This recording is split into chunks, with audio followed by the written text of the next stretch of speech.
Good Monday afternoon. My name is Jerry Miller.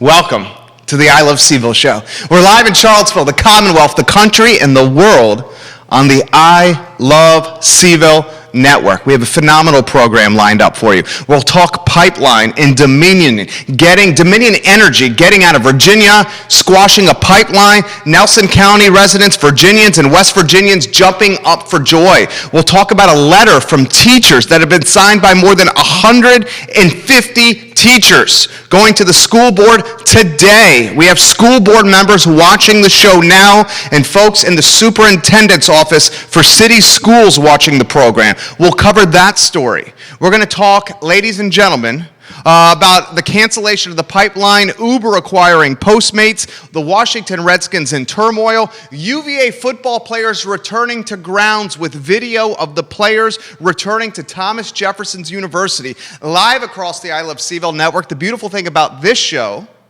is you can contribute your thoughts and your perspective in the comment section and influence the discussion. We have three heavy hitters that are going to join us, three big-time players as guests. Jesse Rutherford, Board of Supervisors, Nelson County, is going to join us. We will pick apart Dominion, getting the hell out of Virginia and Nelson County. So long, Dominion, with that pipeline. And the joy much of Central Virginia is feeling right now from the perspective of one of the leaders in the municipality and Jesse Rutherford himself. Keith Smith will join us in about 25 minutes to spotlight the real estate market and what he has in store for his show, Real Talk, tomorrow at 10:15 a.m.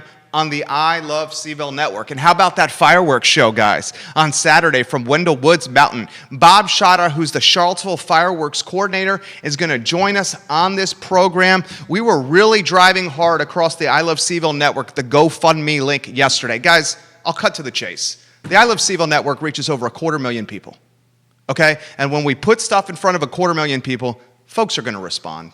We reach more people than NBC 29. Okay, we had a phenomenal fireworks show on Saturday where I think everyone was proud to be a Charlottesvillian and an American. It was absolutely gorgeous. I was on the east side of Albemarle County, sitting next to Marina Ringstrom, her sister and her husband, sitting with some of our neighbors on the driving range of our neighborhood, watching a fireworks show of epic proportions, and it was spectacular. I can't wait to talk about that. And I'll tell you what, it's very rare that you do not, or I do not, lead a show with news about a pipeline, okay? But that puts in perspective what's happening in Charlottesville City Schools. Over the weekend, two teachers, and Shannon Gillikin and Tess Krovitz, and if I'm messing up your last name, Tess, I apologize. Tess and Shannon are teachers at Jackson Via Elementary School. These two teachers led a charge on social media for creating a letter that's been addressed to Dr. Atkins and members of the school board. I see two school board members are watching the show now, and I see the superintendent's office is watching the program as we speak.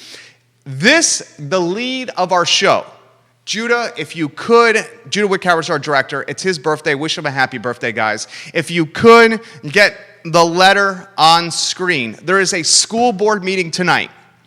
And ladies and gentlemen, boys and girls, we are at a serious crossroads here in our educational community. We have teachers across Charlottesville City Schools that are respectfully and strategically writing a letter to the superintendent and to the school board asking that they reconsider the opening of school face-to-face this fall. They want to pivot to virtual learning.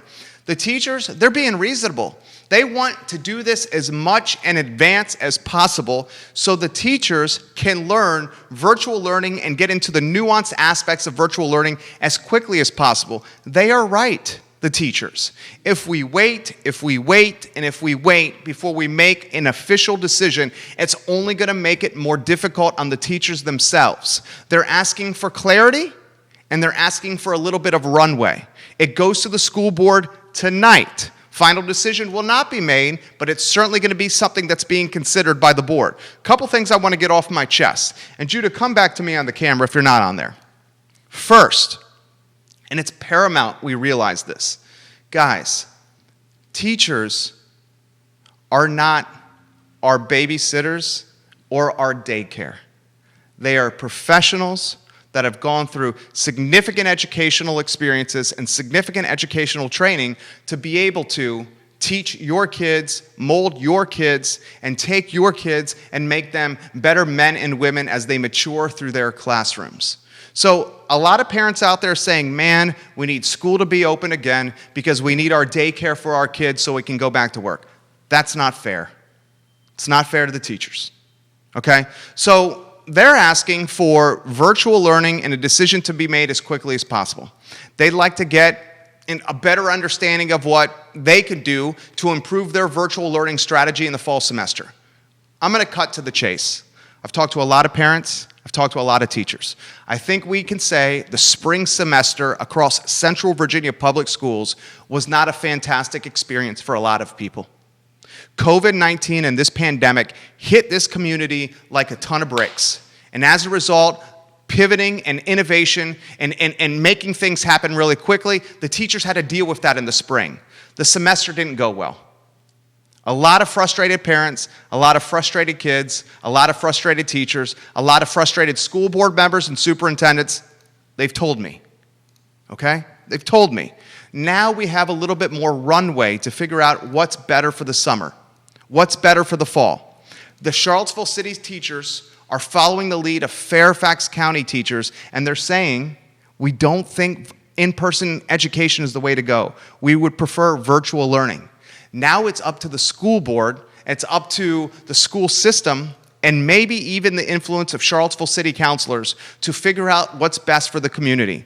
I had a back and forth with Mayor Nakia Walker on her Facebook page. Very respectful, very kind back and forth, just a friendly dialogue. She is not in favor of students returning in the fall. Many are not. And you know what? When you have as many students as you have in Charlottesville City schools, I understand why reopening this fall for in-person education could be a concern. You're going to take bigger class sizes and you're going to chop them up into smaller class sizes. You're going to spread the classes throughout the school building, whether it's in the gymnasium, whether it's in a hallway, whether it's in a room not being used. When you chop up classes into smaller ones, you're going to have to take up more real estate within the school to make it work. A couple of other points that are being highlighted. What happens with transportation? If you're only allowing one kid per seat on a school bus, how are kids that rely on school bus transportation going to get to school?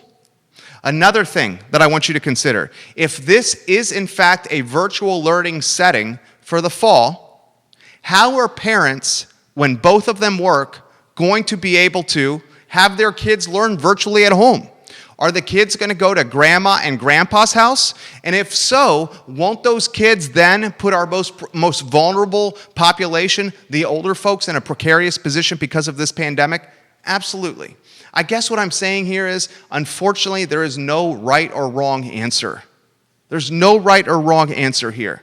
So many parents in this community want in-person education to happen. And they want it not just because they want to go back to work. They want it because they realize the value proposition of socialization and in-person interaction with children and other children in a classroom setting. When you go to first and second grade, third grade, it's as much about ABCs, 1, 2, 3s, as it is about keeping your hands to yourself, not wiping your boogers on your classmates, learning to cover your mouth when you sneeze, and just basically being a human that could coexist in the world. That's what you learn in an elementary setting. You will not learn that type of content and that type of social interaction in a virtual learning environment. Facts.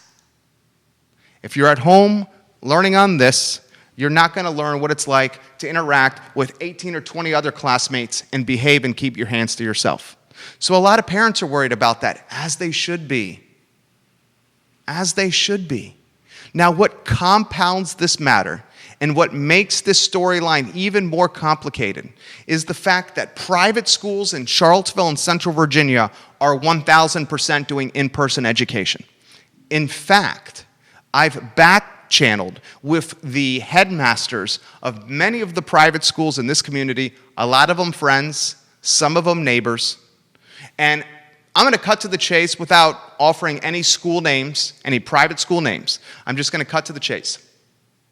The private schools in Charlottesville and Central Virginia are not allowing the parents and their students out of the contracts for the 2020-2021 school year. I repeat, the private schools in the area are not allowing parents out of signed contracts where thousands of dollars have been paid for tuition, some in advance, some on a month-to-month basis. They're not allowing them out of these contracts. It makes sense. If private schools across the area, and if private schools across America allow their parents to cancel their contracts because of a global pandemic, you know what's going to happen to the private schools in the area? They're going to crumble and fall apart because they need the tuition dollars to keep their business models running. And believe me when I say this, private school education is a business, it's a business, it's a business. So here's the crossroads we're at. We have folks and students who have means and financial resources in our community, in our home. And these students whose parents have means and financial resources are going to fast track their kids to in-person education in private schools across Charlottesville and Central Virginia. On the flip side of the coin, you have thousands of public school students in our same community whose parents do not have the means or financial resources for a private school education. So they are left with perhaps a virtual learning path and nothing more. So what happens if a second grader that goes to a private school and a second grader that goes to a public school? And one second grader that is at a public school is learning at his or her computer at home, maybe at Mammy or Pappy's house because mom or dad have to work. That young man or that little girl not only loses the value of in-person interaction with his or her peers, arguably the most important aspect of early elementary education. They not only learn the value of working and learning face-to-face with a teacher in a classroom setting, but their friends, their peers of a similar age bracket, the ones that come from financial means, they are the ones that get the opportunity to do this. My fear, my friends, my fear is we are at a crossroads of historical proportions when it comes to education across America. And unfortunately, the tea leaves are telling this cautious optimist that the kids that come from money are going to get an in-person education with teachers in a classroom setting next to their peers. And the folks that do not come from means are going to have to figure out where they're going to learn, how they're going to learn, who they're going to learn with, and what kind of setting they're going to learn at. And how about this question? What happens to the students that don't have access to the internet? How about this question? What happens to the students whose mom and dads both work and they cannot afford childcare to watch their elementary age student while they're at work and the student's expected to virtually learn? What's going to happen there? Let's say your kid's in first grade. Both mom and dad are grinding and working hard to feed the family. Let's say both mom and dad are new to the area. They don't have any family in the area. Where's their son or daughter going to go to learn online? Guys, I'm going to cut straight to the chase. There's no right or wrong answer here. We have to have the backs of our teachers because they have the most important roles in our community as they're shaping, influencing, and guiding the next generation of Charlottesvillians, Virginians, and Americans to perhaps change the world for the good. Teachers are agents of positive change, so we have to consider them first. And here I'm seeing the names of so many from so many different schools across the city saying we don't want in-person education. Now the school board's at this crossroads. This is what the school board has to decide. This is what Rosa Atkins has to decide. This is what the leaders in our community have to decide. They have to weigh the scales of justice of in-person education and the pros and cons that come with that versus virtual education and the pros and cons that come with that. If I was a betting man, and I'm an entrepreneur who undoubtedly is a betting man over 12 years of running multiple businesses. If I was a betting man, my money would be on Charlottesville City and Albemarle County schools not having in-person education this fall. And my fear, my friends, my trepidation, my friends, what I'm really scared about is I'm really scared about the divide that's undoubtedly happening here. We already in Charlottesville see this massive, massive wealth divide between the haves and the have-nots.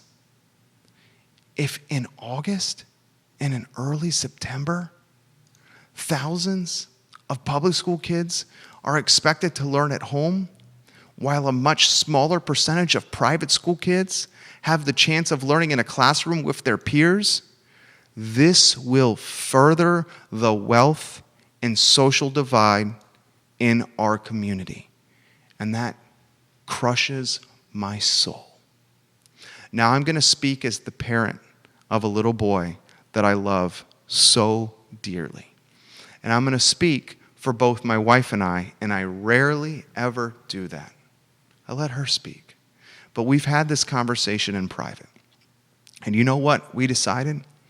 If we were in a position where our little boy, who is our light, our sunshine, our moon, our stars, and our heartbeat, if we were in a position with our little boy, we would do whatever humanly possible to make sure he had the best education possible.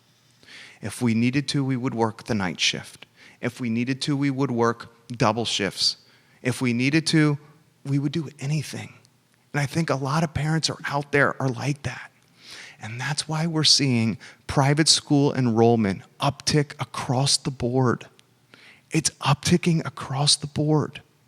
That's why we're seeing these educational clusters pop up, where parent sets, 6 to 7, 8 parent sets, are coming together and pooling their resources. They may not be able to afford the tuition at a private school, but if 8 parents come together and they recruit a teacher from the public schools and they pay him or her $50,000 as 8 parent sets, that's what? $6,000, $6,000 a piece and change? That's less than private school education. And the parent sets are having the classrooms with 6 or 7 kids in their homes. And they're rotating the classrooms once a week from home to home to home. And the parents are doing this because they want their little boys and their little girls next to other little boys and other little girls learning in an in-person setting. Guys, this is very real. This is very real.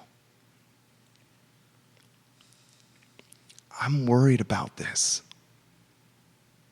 And for the school board members that are watching now, and for Dr. Atkins' admin team that's watching now, first, please listen to your most valuable commodities, which is your human capital, your teachers.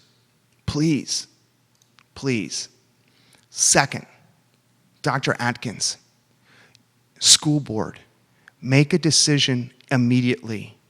Whether it's in person or virtual, make the decision now so we can plan and prepare. Please. Also, we need to figure out questions like this. What's going to happen with transportation for kids when school bus capacity has been cut in half? We have to ask questions of childcare. Are we really going to ask mom and dads who are both working? Are we really going to ask them to send their kids to Mammy and Pappy's house, Grandma and Grandpa's, and risk their health in a COVID-19 ecosystem? And what about the parents who both have to work that do not have trusted advisors or loved ones and family in the community.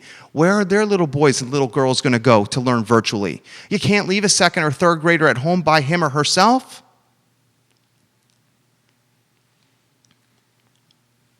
This is a very real crossroads that, if not managed correctly, will set a generation of students back forever.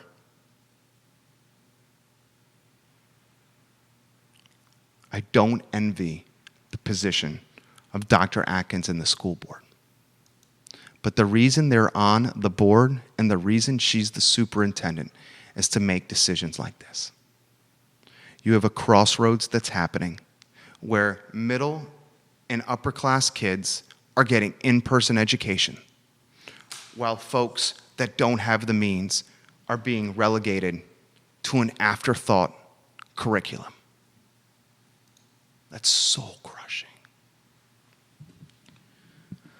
Oh, let's go to the pipeline before we get Jesse Rutherford on the line. Jesse Rutherford is a board of supervisor in Nelson County. Kelsey Mooney has left this comment. Comments are already coming in. Kelsey Mooney says, it is such a sad situation that really shows the inequities in education and economical status. Also said that private schools are not allowing families affected by COVID out of their contracts. It's shameful. Kelsey, I understand where you're coming from, and I agree with all your comments. However, if private schools allowed their students out of contracts, the private school system would crumble. It would crumble. It would crumble. Let's go to the pipeline, and I'm going to get Jesse on the line. Jesse, I'm going to go to here very shortly. Get the CNN headline on screen. The reason I showed the CNN headline for this pipeline news and not the Daily Progress or something from Roanoke or Richmond Times-Dispatch is I wanted to show you how national news this is. Dominion Energy and Duke Energy have canceled their Atlantic Coast Pipeline project, a natural gas pipeline that would stretch hundreds of miles across West Virginia, and North Carolina. These companies have invested billions of dollars and initially announced the pipeline in 2014. And they were using dirty tactics like eminent domain. And they were doing stuff like steamrolling community members and saying, get out of our way. We have the right to build this pipeline, and we're going to do it. Dominion is a dirty, dirty, dirty dog. And the reason Dominion is a dirty dog is because they're a monopoly. And until you get competition on the marketplace, Dominion's dirty dog stature will continue to be dirty, dirty dog. But you know what happened? The citizens won. You won. You won. Jesse Rutherford won. Richard Averett won. Shannon Maranzano won. Livingston won. Okay? Nelson County won. Central Virginia won. The Commonwealth won. They went toe-to-toe with a multi-billion-dollar international global conglomerate and said, get out of our way. We're going to beat you down like the dirty dog you are. And Dominion leaves with their tail between their legs, scurrying out of the Commonwealth like the rats we know they are. Why don't we go to the Board of Supervisors and see what his take is, Judah? Jesse Rutherford is going to join us, Nelson County Board of Supervisors, to highlight a story of national proportions. And Judah, we have him on the line. Give me the thumbs up to welcome the man, the myth, the legend, Jesse Rutherford, who's live across the Commonwealth on the I Love CVille Network. I'm getting the thumbs up from him. All right. Jesse, I'm going to go straight to you, man. I'm going to get out of your way. The show is yours. When you found out Dominion was piecing out, did you have a couple Jacks? Did you have a couple full Nelsons? What was going on in your mind, dude? Just the kegerator over here still. Don't worry. Plenty full Nelson left. But yeah, man, it was a really exciting day yesterday when that news came out. At first, when I heard it, I said, usually for being a board of supervisor in Nelson County, you get an update about a pipeline pretty much every other day. And so some of that you just kind of wait till Friday to kind of digest everything that happened. But when you actually caught the news, hey, it's done, and we got the official letter from Dominion, it was like, wow, this happened. And like you said, it's not too often you win a battle against corporate America, especially Dominion. You have to understand Dominion's not a small machine. This really wasn't that big of a war for them. I mean, for them, they had the dollars, they had the politicians, they had everything, and they had eminent domain on their side. So their whole, and in reality, most of the court system. So when you're waging war on this level, it puts you down a lot. But holy cow, here we are today. And I can't not smile about it, knowing that we fought cronyism and here we are actually winning. But yeah, that's where we're at. Your boy Richard Averett is going to join us tomorrow from Nelson County. He's watching now. Awesome. We have a ton of Nelson County watching the show. How was this battle won, Jesse? This battle was won by the citizen. This was not, I could easily tell you, it wasn't just, it wasn't really a fight that we could win at the state level. We had to take this as a people. That went from challenging everything under the sun, in court. That went to, allying with coalitions that you never thought would be friends. And I want to touch on that because I think this is talk about the groups that fought these fights. Of course, I'm very familiar with Free Nelson, and I think it's Activate Virginia and a lot of those, the Sierra Club and all those guys. One arm link that I never thought I'd ever see a day in my life is you have, obviously a very, very environmentally friendly group who this is their passion. They want to protect the environment. But you also have the group that is, we own guns and we also love property rights. And of course, I cater along those lines, also catering to the environment, of course. But, all of a sudden they all looked at each other and they said, we both hate this pipeline, right? And everybody nodded, they linked arms, and as opposed to just speaking in one voice with one dialogue, this whole thing was everyone speaking in their own dialogue and going at it and linking arms and going to the protests and participating in ways they could in court. That was just amazing. Throw this question to you. Can you give me a boots on the street perspective? Everybody in your district in Nelson County, it seems, a boots on the street perspective of how this pipeline was creating hardship for a family or what it would do for their land or their lives. Right. I think some people, and there's a lot of people who don't understand the abuse of a monopoly being able to use eminent domain. I'll get to that later. But let's talk about the heartache. You have family farms that had generations and generations of history, and someone turns around and says, but I don't really want that going through my family farm. And Dominion and, of course, the state say, you're going to get it. So suck it up. That would piss me off. It does. That's right. It should offend you because in my mind, I look at my property rights and that's the most treasured thing that I can have is the life, liberty, and pursuit of happiness. And having the ability to have a homestead or a castle to yourself is like all those things don't matter if you don't have that. So when you have that abuse coming through and telling you, no, you will not, you will, you're going to give up your land. We're going to compensate you. Oh, and by the way, we'll still be guaranteed our profits at the end of the year because we're a legalized monopoly. All that did not stick well, and for some people, they might not understand the concept of eminent domain and like the facade and the constitutionality of all of those things. It doesn't really matter.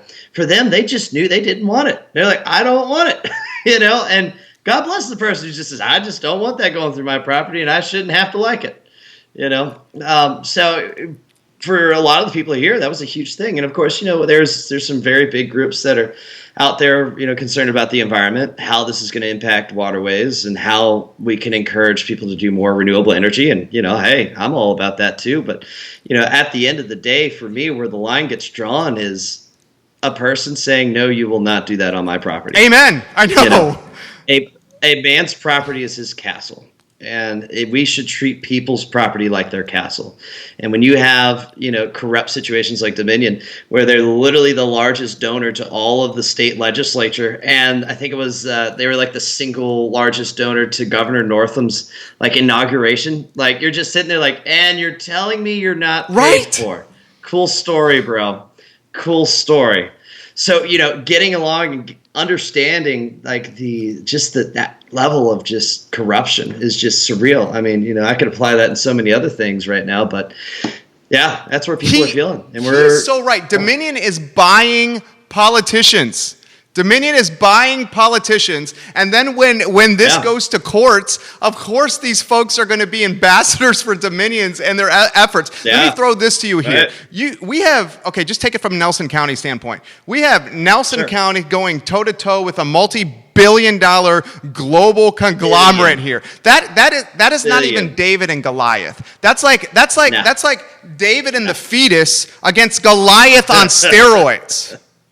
Right. Again, you're kind of lonely. You just have all the people around you, and you're just standing, you look at it, and you're like, man, this is tough. And the other hard part is getting to see, certain groups of people, they just gave in. They're like, it's fine, we'll just give in. And it's just like, hey, the more of you who do this, the less sticks we have that's unbreakable, For us, we went into it, and of course, you're familiar with Nelson County's lawsuit. We went into litigation with them over some issues with floodplains and permitting and guaranteeing insurance, and took that to the Supreme Court. And you talk about it being really cool. I was there with Board of Supervisor Ernie Reed, and Ernie Reed is definitely the lead guy. So shout out to Ernie right now on the pipeline topic on our board.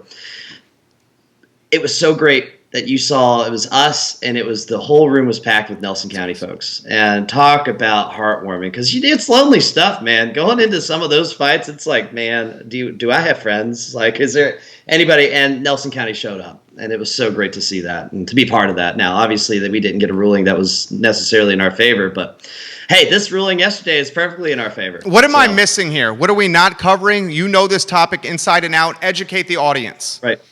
So I think the most important topic, and this is one that a lot of friends of mine have outreached to talk about, is this just got bought.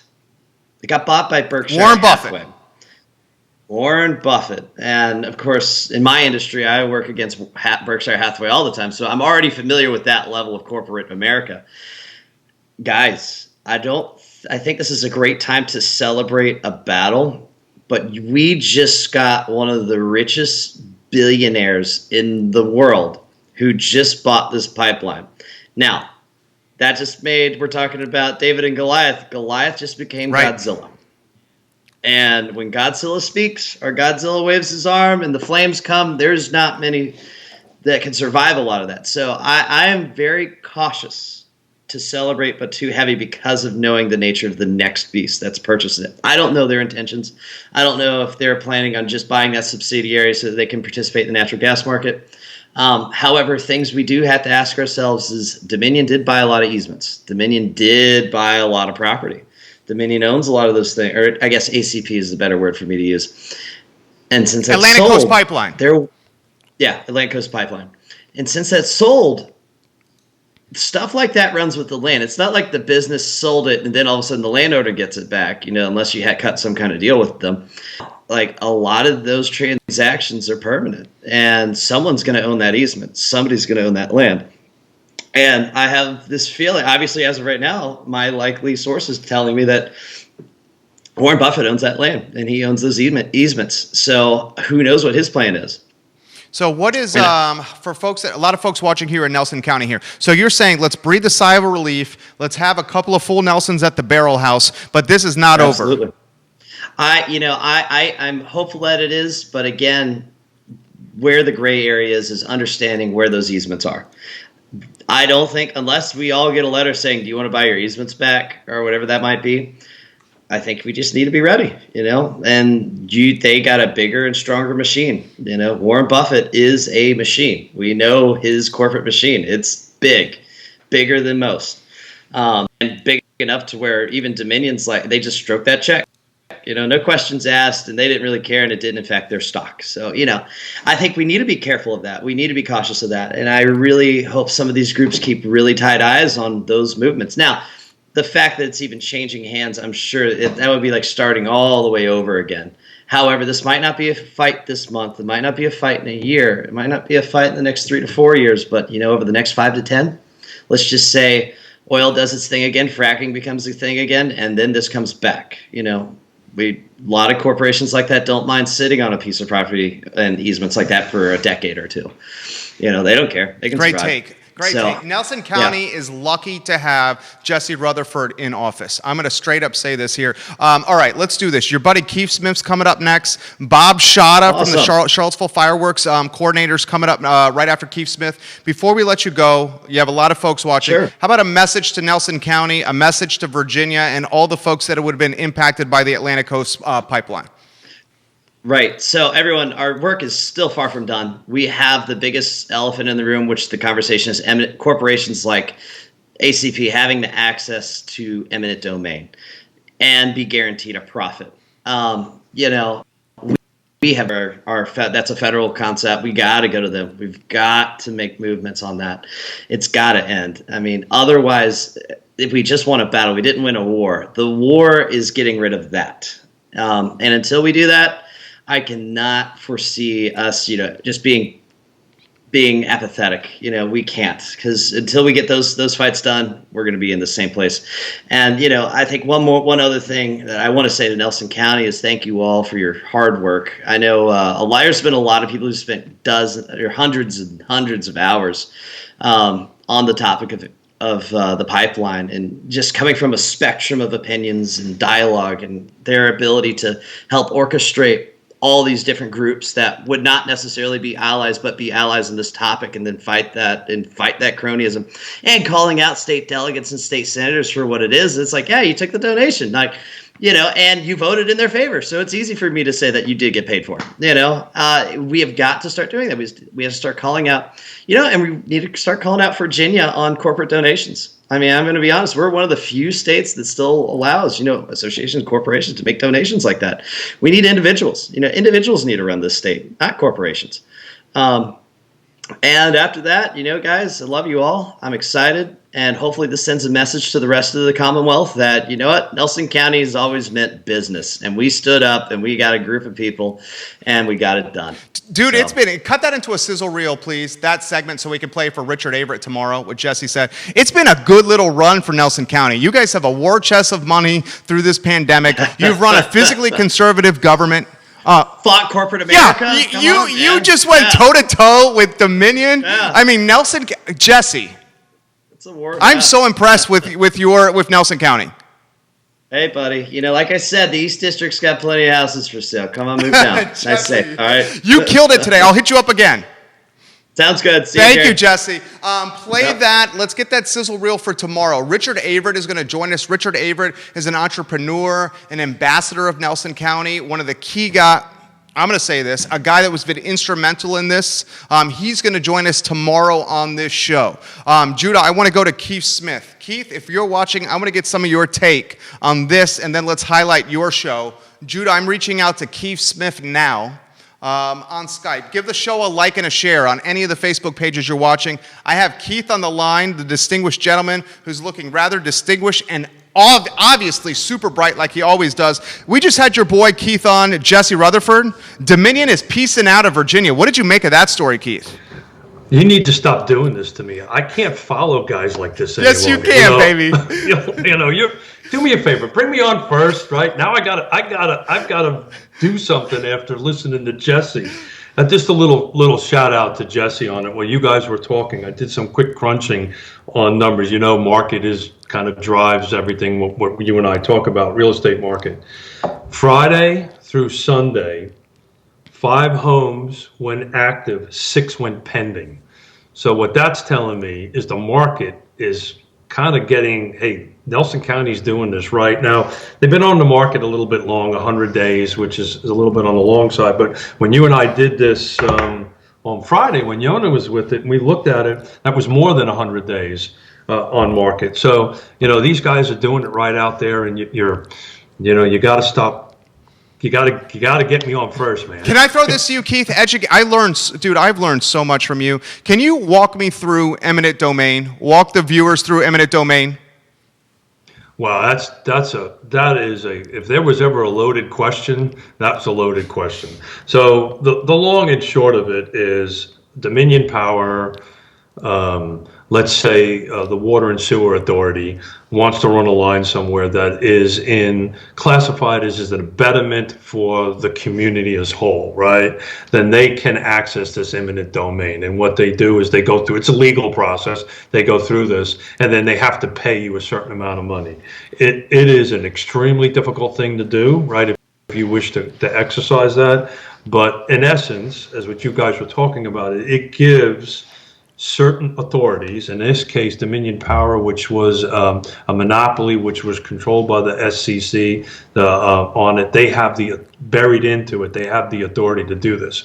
But there's a long, drawn-out process. And as you've seen, somebody like Jesse, somebody like the folks at Nelson County actually can stop it. So kudos to them, man. That was a huge win.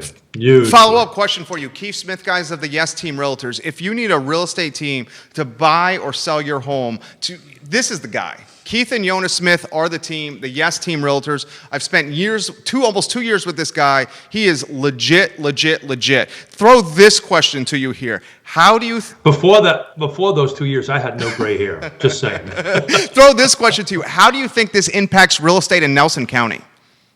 So that's what I'm trying to tell you, right? I mean, of course, the actives and the pendings since Friday really doesn't tell you that, but we've been tracking this, you and I, on the show. Nelson County has really been coming around, and you're starting to see that. And I think a lot of it might have to do with COVID-19. Matter of fact, I know it does. You know, people want to get a little bit more room around them. The other thing that Nelson County has for it, and you may have touched on it before I got on it, it has fiber. Most of the county has fiber, and that was because the county a decade ago got in front of it and started putting this stuff. So Nelson County's always been kind of on the cutting edge of this stuff, and it's never gotten the love that it needed. And I think you're starting to see that. I think you're starting to see the love to come out that way. Plus, it's gorgeous country. It's so beautiful. It's God's country. Keith Smith, guys of the Yes Team Realtors on the line. Throw this question to you. You had an open house on Sunday, my friend. Oh, great. Thank you for bringing that up. Yeah, it was closely watched, as we all know. We did great. We had 10 couples come through on a 100-degree 4th of July weekend. That was actually a little better than I thought. Went well. We handled it very professionally. The people that came in here understood our protocols. Nobody complained. Everybody was thankful. We actually had a couple of folks that wanted to see it when we had another buyer group. So we're only putting one buyer group in the house at a time. Since it was 100 degrees, they sat in their car with their AC on it. When they were ready, I sent them a text. We came and did it. It was actually... I was super impressed with it, and we're going to do another one this weekend. So I think we've created the protocols that the market feels comfortable with. Guys, so we're excited. One of the best listings on the market right now is in Cascadia. It's a good price point, a beautiful, beautiful home, convenient to everything. Keith and Yona of the Yes Team Realtors have this listing. It is phenomenal. If you're looking for a home, this could potentially be your dream home. My friend, the market, how's the market looking? Well, we just took a look at Nelson County. You know, when you're having that kind of ratio where actives and pendings are kind of matching each other, the market is turning. You're starting to see more houses come on. And even the people that we talked to coming in at the open house, they even said, look, it looks like more homes are coming on the market. And we've been talking about this for quite some time. We need inventory, and inventory is going in the right direction. So, as long as everything stays the way it is as far as interest rates and the ability to borrow money, I don't see it. I'm going to lose my bet. I know that, but on the other hand, it's going in the right direction. This man knows the market inside and out. Tomorrow's show, my friend. Yeah, so thank you. We're going to bring in Mr. Wells from Interstate Pest and Control Service Companies. We're going to talk about this firsthand, how this actually works, this new law that went in effect as of July 1 as far as the septic inspections. And we'll get into detail with that, literally how this works from point A to point B, so we can get some good information out there for fellow realtors, real estate agents, and buyers and sellers, so they know how this is going to impact their real estate transaction moving forward. What are we missing? What are we not covering that should be highlighted? You got a lot of folks watching right now, Keith Smith. Yeah, I think we're pretty much covered. I think they just need to come back and watch us tomorrow. I do want to shout out a little bit about your opening piece about the school systems. We're working on trying, we've had this conversation before, we're working on trying to get Gina Keller in, who is used to work at the state level as a superintendent, right? We really want to, every question that you've been asking, we want to ask her, because she had her fingers on the pulse on how this works, and we see this all the way across the board. My family has young children say, how does this work? We had a family dinner last night over in Fulvana County, and my nieces and nephew was like, well, do you know how this is going to work? What's going to happen? So hopefully she can share that with us and do that. We're trying to get everybody's schedules done. She's extremely swamped at the moment, but that's kind of what we got coming How much up. does your heart, and you're a God-fearing guy, you're a good-hearted guy, how much does your heart go out to the parents and the kids right now?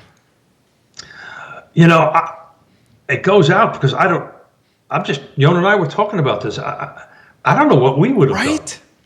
Right? We're fortunate, right? We're empty nesters, right? We had just, our grandson just went back to Connecticut at 1:00 this morning.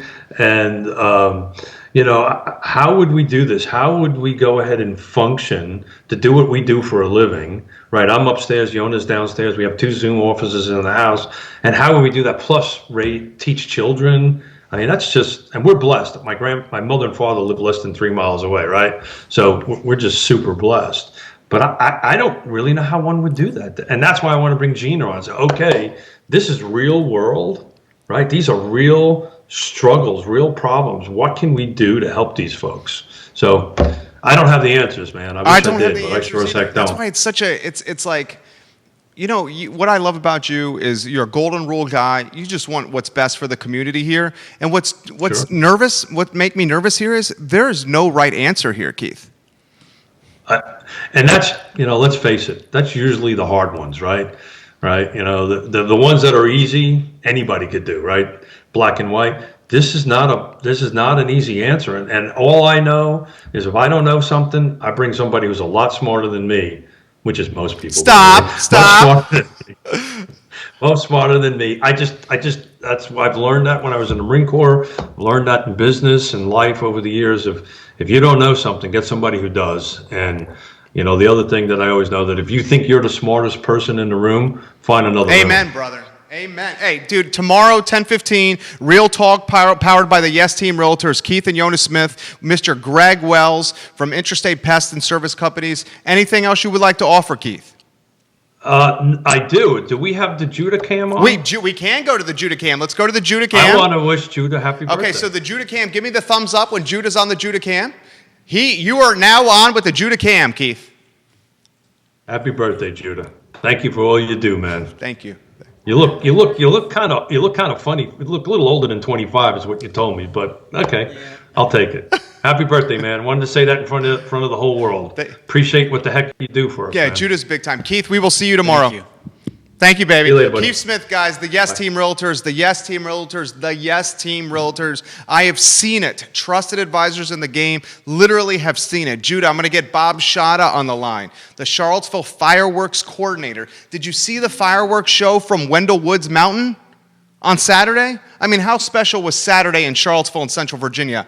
A spectacular fireworks show that I think we all, for 30 minutes, 40 minutes, had a little piece. And we're able to look in the sky and say, you know what? I'm going to watch this fireworks show. Judah, I got Bob Schotta on the line. Give me a thumbs up when we can welcome him. Bob, let's get that camera on so we can see that handsome mug of yours. Oh, please. And we're going to put you in front of a lot of people right here to celebrate a lot of hard work from a lot of people. So I got Bob on the line. Bob, you got that camera on tap? There we go, Bob Schotta, baby. My boy, Bob Schotta, baby. All right, Bob, the show is yours. I'm going to get out of your way. Dude, what a show on Saturday. Did you like that show? It was awesome. Yeah, I tell you what, it was a big night. It may not have been the grandest and greatest and loudest and tallest that we were kind of looking for, but nobody is not appreciative of the effort that the team put together. Thank goodness I came on your show that day, and shared the problem. And thank goodness she introduced me to Barb and Ray and Tom and Olivia. And I'm probably not supposed to mention their names, but too bad.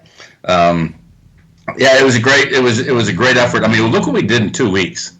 Look what we did. I mean, the Charlottesville community stepped up. I mean, the plan wasn't to go after businesses. Businesses are having such a hard time. It was just reach out to whoever. And I'm so proud of the community in general. The comments were nothing but positive with regards to the effort and understanding it's not great time in America. It's not, it's not perfect, but the fact that it's a tradition and let's keep it going. And man, it's amazing. Those first few days when Hunter Wood and the Wood family stepped up to give us the land, not only did he give us the land, he brought me this, I won't share it, this sheet of paper going, here's some of my friends who are ready to contribute. Awesome.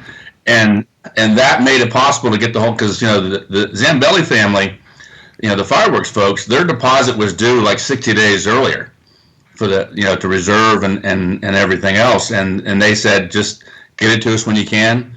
That helped. That obviously takes a little bit of the pressure off, and and it was it was a fast 2 weeks, I tell you.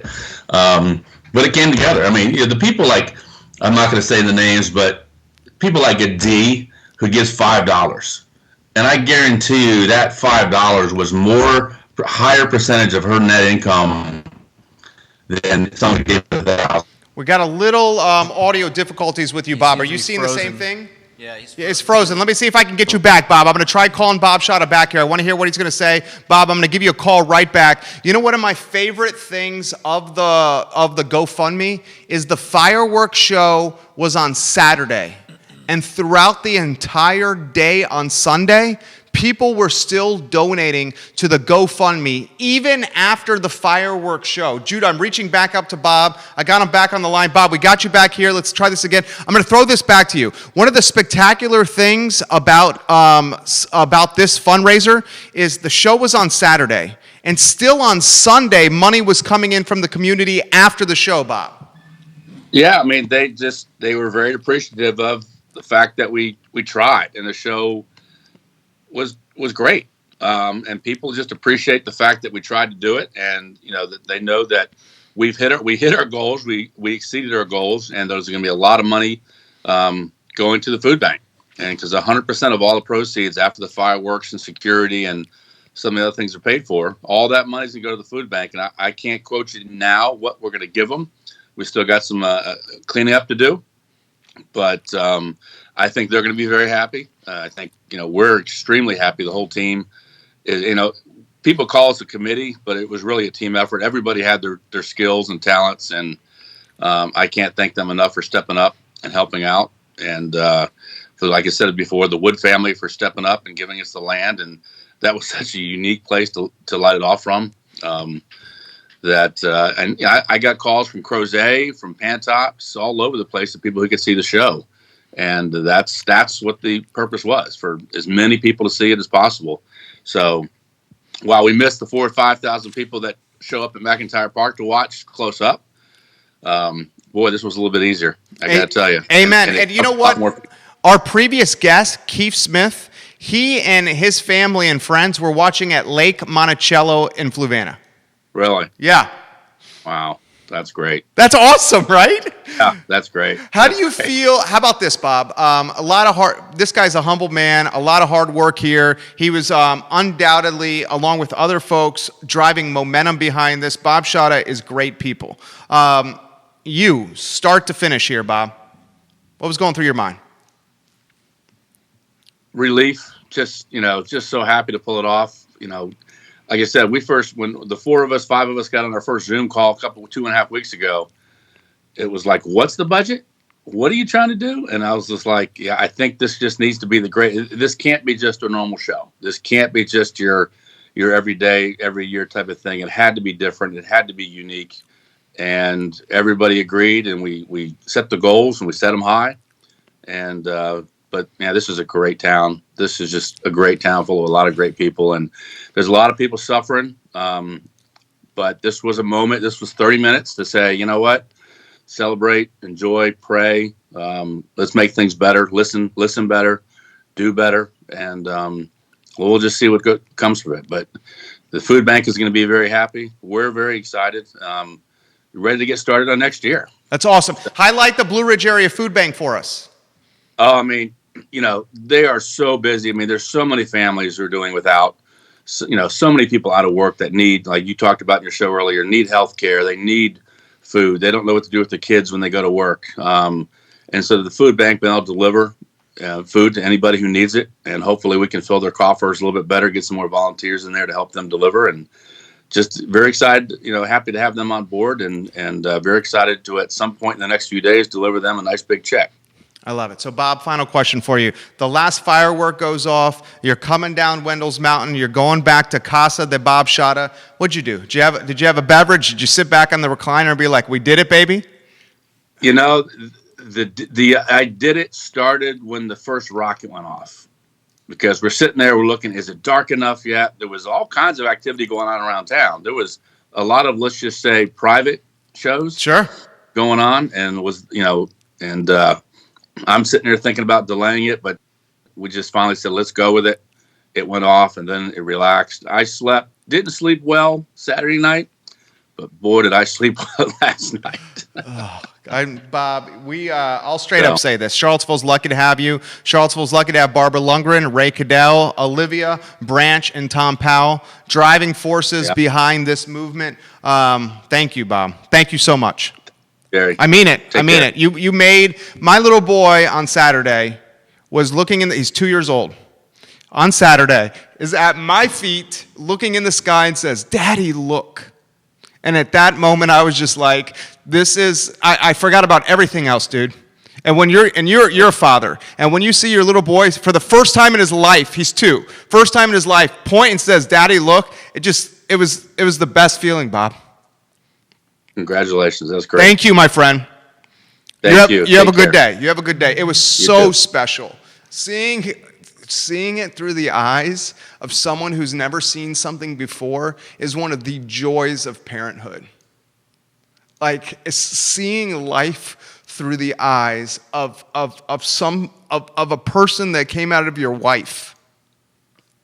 And this person is trying to ride his bike or run or throw rocks in the pond or pick up a turtle or chase a lizard around the yard. And we let him, he's 2. He's staying up till 9 o'clock. We let him stay up past his bedtime. I got a cold beer in my hand. Got my beautiful wife next to me. I got some friends next to me. And my son's over there playing on the blanket, playing with some other kids. First fireworks go off. He turns around and looks. And then the show starts, and the Blue Ridge sky is illuminated by fireworks that were generated by the Charlottesville and Central Virginia community. And he says, Dad, look. And he looks up. And I'm like just watching him as he's pointing there. And I was content and happy. And I was grateful. So grateful and so proud of this community. So proud of this community. Such a good show, guys. If you want comments or perspective on air, put them in the comments section now. Comments and perspective on air, put them in the comments section now, and we will relay them on air on any of these Facebook pages you guys are watching the show. Judah, I have so many more headlines that we need to get to that we're going to go through very quickly here on the I Love CVille show. Let's get to, man, I just love that moment with my son. I very much encourage everyone in this community to get engaged with this educational conundrum we have before us. The educational conundrum has so many layers to the onion. We need to figure out transportation for children because capacity on buses has been limited due to COVID and distancing. We need to figure out childcare for mom and dads that have to work and have young children that may be expected to learn virtually. We have to figure out PPE for teachers in the schools. Let me ask you this question.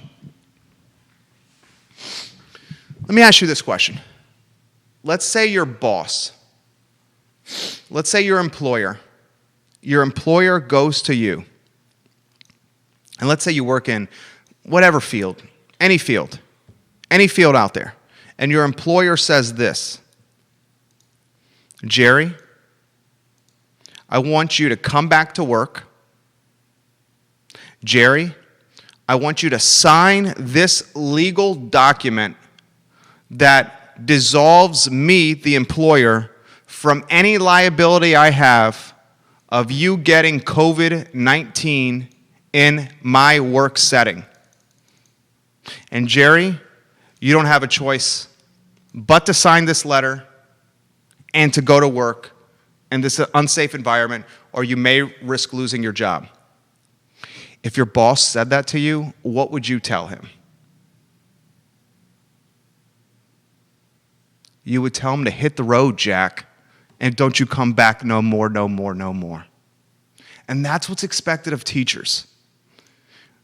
Come to work in an environment that we're not sure is safe or not, and an environment that we're not sure how we're going to keep clean, and an environment where we're going to ask you to do more with less, and an environment where you could get COVID-19, and come to work in an environment where we have no liability if you get sick whatsoever, and you have no choice about it.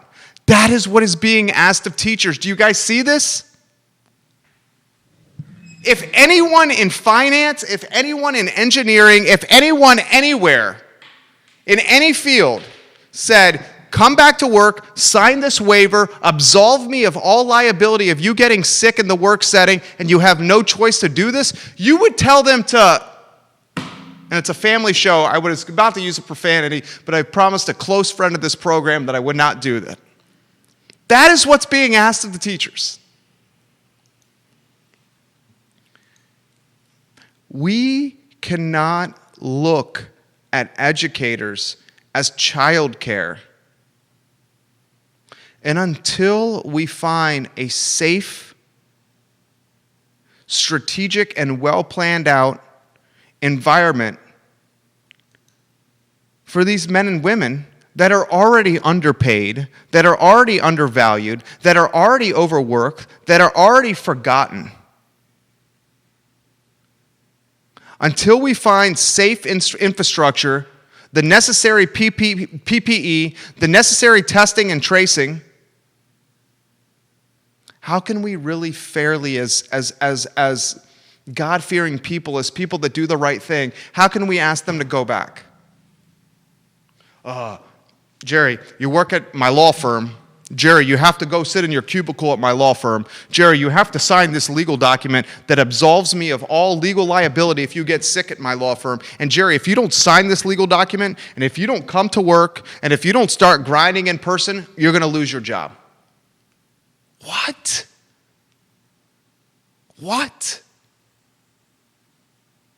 And to make matters worse, private schools are doing in-person education, and I'm not vilifying private schools. I am not. There's a tremendous value for a private school education. Straight up, I grew up in Williamsburg and went to Walsingham Academy and the University of Virginia.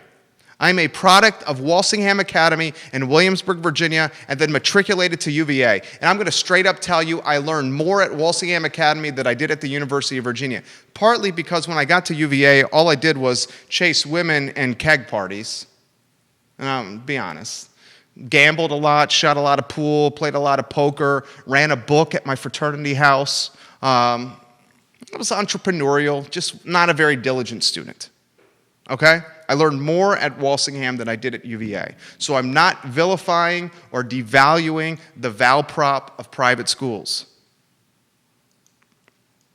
But the thing that really complicates this scenario is the haves are getting more and the have-nots are getting less. And I'm going to straight up cut to the chase. If this is not managed correctly, you will have a generation of children across America that will be left behind their more affluent colleagues and peers.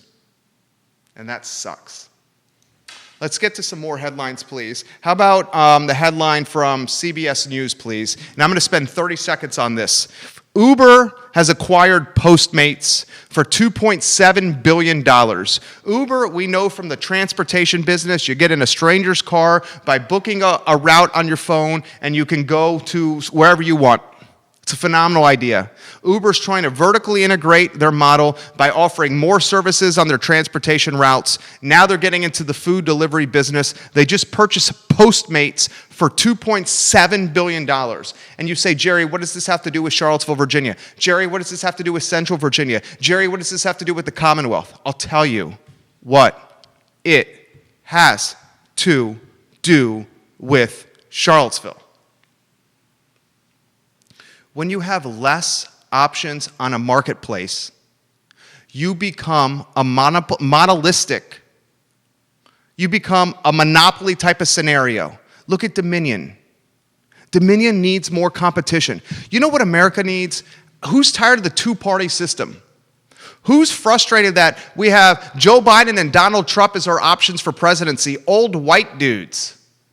Who would like to see someone of color run? Who would like to see somebody younger that's more approachable, that's more relatable, as opposed to two old white dudes? What does the U.S. political system need? It needs more competition on the voting ballot. We need more options. We need the rise of a third party, a libertarian party. And no, the answer is not Kanye West running for president. And if anyone that's watching this program does not believe that Kanye West and Donald Trump are in cahoots with this announcement, you're foolish. Kanye and Trump are homies. Kanye is running to splinter the African American vote from Joe Biden's campaign. That's why Kanye West is running. Donald Trump realizes he's losing a fight to Joe Biden. He gets one of his best buddies, who is Kanye West, who is backed by the Kardashian digital and social empire. And Kanye is going to run for president despite not being on the ballot in, 8 or 9 states because he made the announcement so late? And if Kanye legitimately goes down this route, he will splinter votes away from Biden and strengthen Trump's campaign. I'm not going to talk politics. All I'm trying to do is emphasize the value of having a third or fourth party. Because when you have a third or fourth party, you don't have monopolies and you don't have two old white guys as your only options. Same thing, boys and girls, with Uber, with transportation, and with delivery. When Uber acquires Postmates, restaurants in the Charlottesville community have less options for third-party delivering. Now Uber has control, market share, economies of scale, and a war chest of money to own food delivery. If we're not careful, they will become Uber, the dominion of energy. Uber and food transportation and food delivery. This is bad news for our favorite local restaurants that need diversity and competition in the marketplace when it comes to delivery. $2.7 billion Uber gets Postmates, and the folks that suffer are the restaurateurs at the local level. Competition is good for a free market. The more competitive options we have at our disposal, the more parity, the more fairness we have. Next headline. This one from my favorite football team in the National Football League, the Washington Redskins. Look, let's cut to the chase. If you're a Redskins fan, I'm a diehard Redskins fan. I grew up the Washington Redskins. Diehard Redskins fan. I'm going to cut to the chase. Daniel Snyder needs to change his name. It's going to happen. The longer he waits, the more he erodes the franchise. Furthermore, there's 3 minority owners in the Redskins organization. The 3 minority owners, and not minority by race. I'm talking minority by what they own in the company. Daniel Snyder has 60% ownership of the Redskins. 3 other dudes have a minority stake in the company, not nearly as much as Snyder, so Snyder controls the team. The 3 owners that don't own as much as Daniel Snyder, they're the minority owners. They have pooled together, they've tracked an investment fund, an investment bank, to try to sell their stake in the Redskins organization because they're sick and tired of Daniel Snyder. I think we all are, right?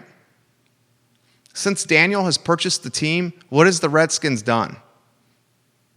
Now Daniel Snyder has the 3 owners in his ownership group, the minority owners, they're trying to get the heck away from Daniel Snyder by selling their stake.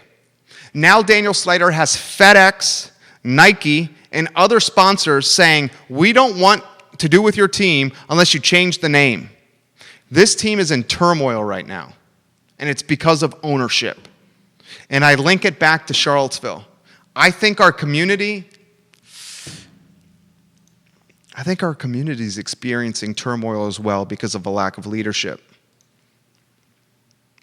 Leadership is so important. So important. And you know what? Good leaders don't always make the popular decisions, but they make the decisions that's best for the organization or the municipality long term. That's what a good leader does. He or she has thick enough skin that they can deal with the short-term ramifications and fallout from the public by making a decision because they know long-term they're making the right move. I'd like to see leadership in Charlottesville and Albemarle County step up a little bit more. The next story comes from Jerry Ratcliffe. UVA football players have returned to grounds. Judah, do you have that video for me? You want the video? Yeah, put the video on screen. Tell me when that's running, please. University of Virginia football players have returned to grounds. It's on screen. Look at the screen. Look at the screen. Look at the screen. Look at the screen. UVA Media Relations. The video was shot by UVA Media Relations. Football players are returning to grounds. We have some key dates coming up. Voluntary workouts are going on right now at the University of Virginia. Voluntary workouts. On July 15th, required activity or required workouts start for the football team. And on the 26th of July and on August 9th, fall training camp begins. So we're about a month away from fall training camp beginning on the grounds at UVA. Students are back. Football players are back. Football players are doing voluntary activity now. This is what we need to know. And I was talking about this via text this morning with one of my good buddies that's a restaurant owner. If we can somehow have college football and college sports played this fall, and it does not need to have folks in attendance at Scott Stadium. Guys, I had season tickets. There's nothing I'd rather do than go to Scott Stadium after drinking 3 or 4 Minutemen, having some Wayside chicken, and having a flask of Angel's Envy in my pocket that I sneak into the game. There's nothing that I'd rather do than a Saturday of tailgating and watching UVA football beat the heck out of somebody. It's one of my favorite passions. I bleed orange and blue. I bleed orange and blue. I bleed orange and blue and love this university so much.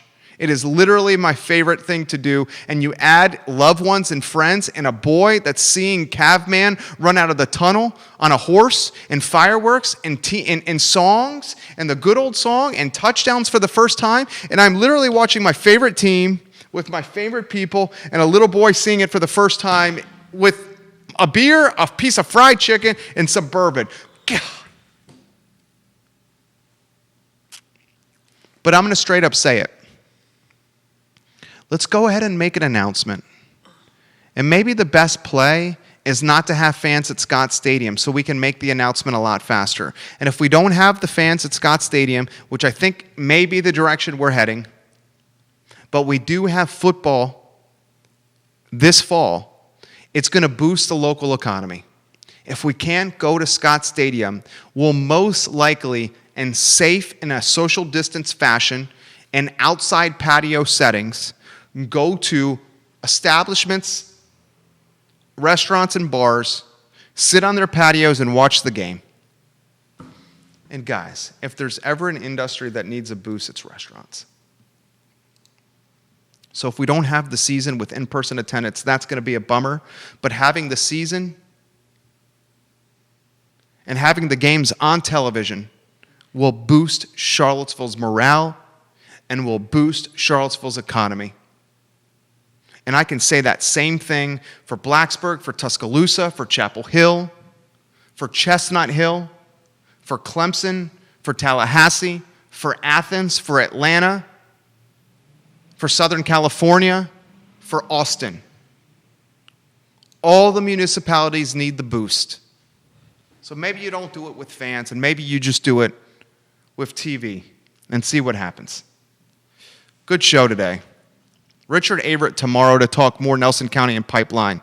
Stephanie Rhodes loves a comment. She says, yep, we will still tailgate wahoo wah. So will we, Stephanie. We will still tailgate. Even if we can't go to the game in person and can't use our season tickets, we will go out, we will tailgate, we will enjoy this game, and people will have their morale boosted in our community.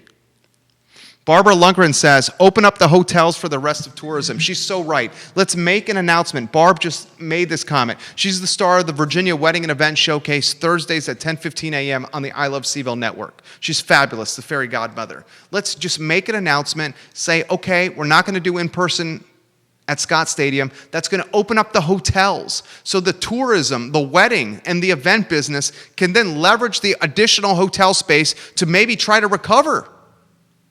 We just need an announcement. Davina Jackson says this. Oh, you deleted it, Davina? I wanted to read that comment. She basically said, I think you said, Davina, I would lose my job if people asked me to do that if I would go to work. And basically it's this. Teachers are being asked this question. Come to work, sign a waiver that we have no liability if you get sick in the classroom, and you have no choice about doing this. What? What? James Watson says this. James Watson leaves this comment. Love James Watson. Instead of two old dudes running, it would be awesome if Dr. Webb was running for president, but since our system is old and stale, you've got to spend years and years building yourself up to that. A third or fourth party is what we need. Amen, brother. We need a third or fourth party so badly. I'm not going to go down the route of Biden or Trump. But have you sat back and asked yourself why our choices for president in the next 4 years, and I'm not trying to be an ageist here by any means. We have one guy who has the moral compass of Lucifer.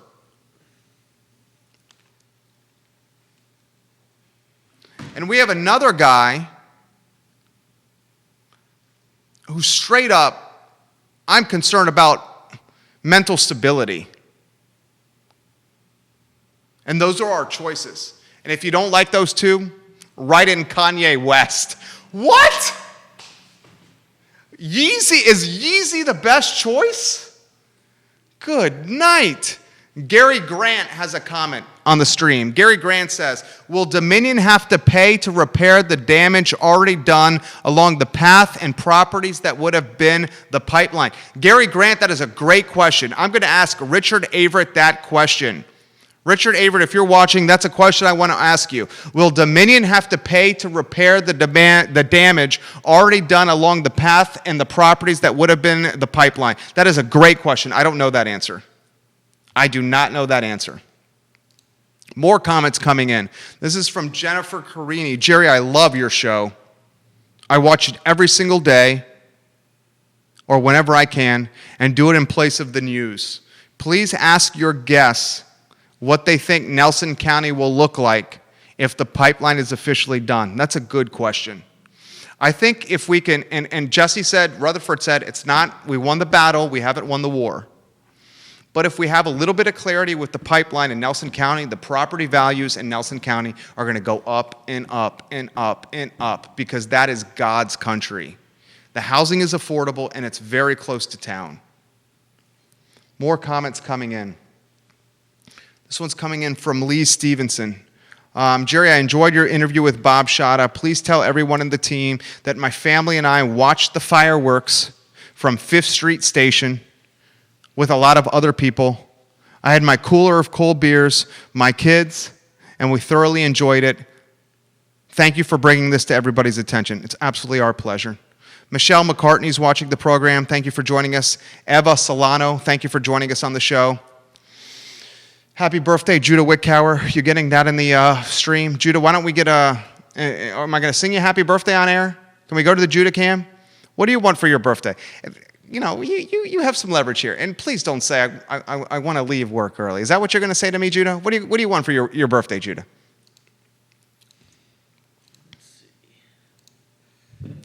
Well, now that you've taken away my first choice, I'll have to think of something, so give me some time. Your first choice is leaving work early? Happy birthday, my friend. He and I have worked together for Thank 8 you. years. In those 8 years of working alongside this man, I've probably spent more time with him than I have my family because that's just the nature of working. You spend I work 70 hours a week.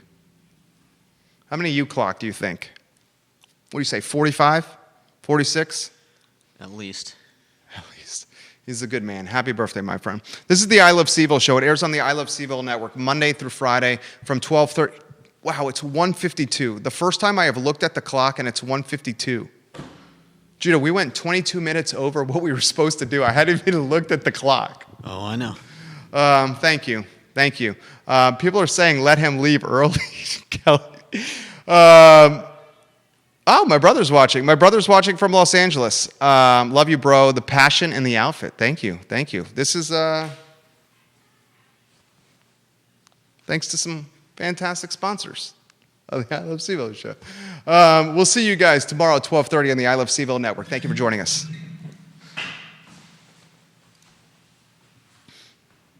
Ooh, good show, dude. You really want to get out of here early? I got you a 6-pack of cold beer. I'm going to need a photo as well. 6-pack of cold beer is worth something. How about 26 spankings? No 26 spankings? 26,